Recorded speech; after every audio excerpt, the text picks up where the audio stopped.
আমরা ঠিক একসাথে দেবিদ্বারটার ঠিক একই রকমের উন্নতি চাই। আপনার এবং আমার পথ হয়তো আলাদা, কিন্তু আপনার এবং আমার লক্ষ্য হচ্ছে এক। পার্থক্যটা হচ্ছে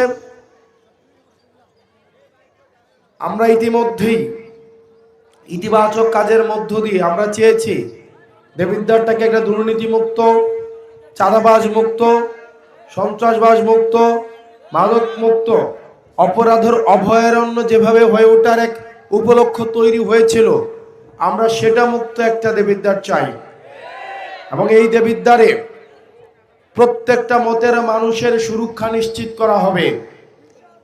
এই দেবিদ্বারে হয়তো আপনি আমার রাজনৈতিক মতের সাথে মিলবেন না, কিন্তু আমাকে যে ভোট দিবে তার যতটুকু অধিকার যে ভোট দিবে না ঠিক তারও ততটুকু অধিকার নিশ্চিত করা হবে।